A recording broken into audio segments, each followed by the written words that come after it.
কিছু হরি কথা শোনার জন্য, যে গৌর হরি আমাদের কলিযুগ জীবের মুক্তির উপায় খোঁজার জন্য তিনি হরির নামের বর্ণা বইয়ে দিয়ে গেছে।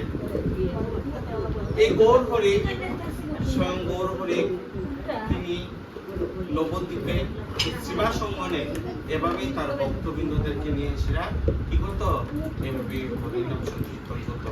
হরিকথার মাধ্যমে রাধা প্রেমে ভাবিষ্ট হয়ে এসেরা রাধা প্রেমের যে মহিমা, সেই মহিমা সেই গৌর হরি শিবাসঙ্গনে তার ভক্তদেরকে নিয়ে এসে এই হরিকথা আলোচনা করতো।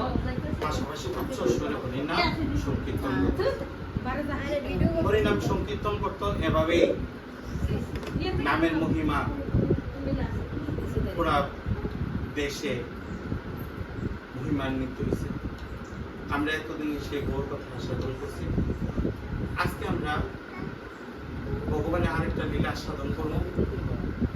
গত একাদশী দিন আমরা অক্ষয় তৃতীয়ার অনেকগুলা মাহাত্ম্য কথা সাধন করছি, যে অক্ষয় তৃতীয়ার দিন কি কি করা কর্তৃত্ব এবং অক্ষয় তৃতীয়ার দিন কি কি আনুষ্ঠানিকতা করা আমাদের প্রয়োজন বা শাস্ত্রসম্মত, সেই কথাগুলো আমরা আস্বাদন করছি।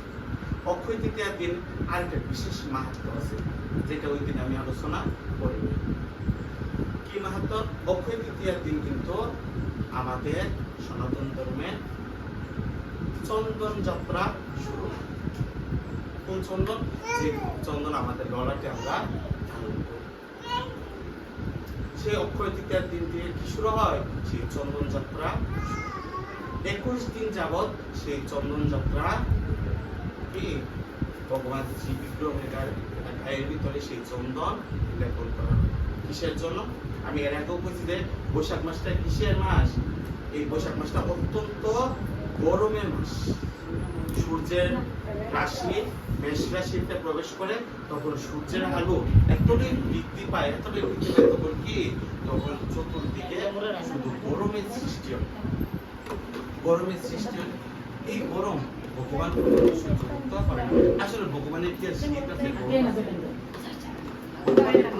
শুধুমাত্র আমাদের মতো জীবকে শিক্ষা দেওয়ার জন্য, শুধুমাত্র লীলা বিলাস করার জন্য কি এই গরমের একটা তার জন্য এমন গরমের একটা লীলা বিলাস করছে। তো এই বৈশাখ মাসের গরম ভগবান সহ্য করতে পারে না। তার জন্য তার ভক্তগণ কি করে, যাদের ঘরে ভগবানের শ্রী বিগ্রহ আছে, তারা এই অক্ষয় তৃতীয় দিন থেকে শুরু করে 21 দিন পরা ভগবানের গায়ের ভিতরে কি করে, চন্দন লেপন করে। ভগবানের গায়ে কাটা যেন কি থাকে, শীতল যেন। সেই চন্দন শীতলতার প্রকাশ। যারা ত্বকের মানে মুখের যত্ন করে, তারা দেখবেন চন্দন মুখের ভিতরে লেপন করে।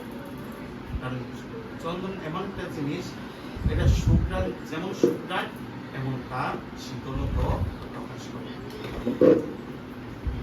তো এই চন্দন যাত্রার কিভাবে উদ্বোধন হয়েছে, আমরা আজকে সেই কথা আস্বাদন করবো। সেই কথা শুনতে গেলে ভগবানের একটা লীলা আমরা আস্বাদন করতে হবে। কোন ভগবানের লীলা আজকে আমরা আস্বাদন করবো? আজকে আমরা ক্ষীরচূড়া গোপীনাথের লীলা কথা আস্বাদন করবো। মূলত এই চন্দন যাত্রা এই ক্ষীরচূড়া গোপীনাথের এই প্রথম চন্দন লেপন করা হয়েছে। এই কলিযুগের প্রথম মহাপ্রভুর কথা থেকে শুরু করি। দেন ভগবানেরও এই জনজগতে জন্মগ্রহণ করার পরে, মানে আবির্ভাব হওয়ার পরে ভগবানকেও গুরু করে গুরু শিক্ষা লাভ করতেছে, গুরুর কাছে আশ্রিত হইতেছে। ঠিক গৌর হরিও তিনিও এই ধরাধামে অবতীর্ণ হইয়া তিনিও গুরুর থেকে শিক্ষা লাভ করছে। সেই মহাপ্রভুর গুরুদেবকে, গুরুদেব হল ঈশ্বরপুরী, আর ঈশ্বরপুরীর গুরুদেবকে কে? মাধবেন্দ্র, মানে মহাপ্রভুর দাদু গুরু মাধবেন্দ্রপুরী, আর গুরুদেবকে ঈশ্বরপুরী। মহাপ্রভুর জন্মের আগের কথা। এই মাধবেন্দ্রপুরী পাদ তিনি একদিন, বা আমরা মহাপ্রভুর কথা থেকে শুনি, একদিন মহাপ্রভু যখন সন্ন্যাসী জন্মগ্রহণ করছেন, তিনি ভ্রমণ করতে করতে, তিনি যখন তীর্থ ভ্রমণ করতেছে, তীর্থ ভ্রমণ করতে করতে একদিন সেই রেমুনাতে, যেটা উড়িষ্যা অবস্থিত, যারা তীর্থ ভ্রমণে যায়, যারা ইসকনের সাথে বা যে কোনো একটা তীর্থযাত্রীর সাথে তীর্থ ভ্রমণে যায় 1 মাসের ট্যুরে, তারা কি ওই ক্ষীরচোরা গোপীনাথকে দর্শন করে আসে। এটা কোথায় অবস্থিত? এটা উড়িষ্যা অবস্থিত। উড়িষ্যার ক্ষীরচোরা গোপীনাথ, মানে রেমুনার ক্ষীরচোরা গোপীনাথ। তো ঠিক মহাপ্রভু তার ভক্তগণকে নিয়ে এসে যখন তীর্থ ভ্রমণ করতে করতে সেই রেমুনাতে এসে উপস্থিত হয়েছে। আর সেই রেমুনাতে সেই গোপীনাথের মন্দিরে ক্ষীর প্রসাদের খুব মহিমা। কি প্রসাদ? ক্ষীর প্রসাদ। ক্ষীর বলতে কি? আমরা যে দুধের ক্ষীর করি এই ক্ষীর না, এটা হলো পায়েসের ক্ষীর। মানে সেই দেশে তারা আমাদের মতো বাংলা কথা চলে না, কেউ উড়িষ্যা ভাষা, তারা উড়িষ্যাতে পায়েসকে বলে বা মিষ্টান্নকে বলা হয় এই ক্ষীর। তো সেখানে সেই গোপীনাথ মন্দিরে ক্ষীর বা প্রভুর প্রসাদ। তো যখন সে মহাপ্রভু তার পার্শ্বদগণদেরকে নিয়ে এসে সেই রেমুনাথের গোপীনাথের মন্দিরে ক্ষীর প্রসাদ আস্বাদন করছেন, আর সেই ক্ষীরটা কোনো সাধারণ ক্ষীর না, এই ক্ষীরকে বলা হয় অমৃতগিরি ক্ষীর। মানে এই ক্ষীর আস্বাদন করলে অমৃতকে পর্যন্ত হার পাওয়া, এমন মহিমা এই ক্ষীরের। তো মহাপ্রভু তার পার্শ্বদগণকে নিয়ে এসে এই ক্ষীর আস্বাদন করছে। এই আস্বাদন করার পরে তার ভক্তগণ,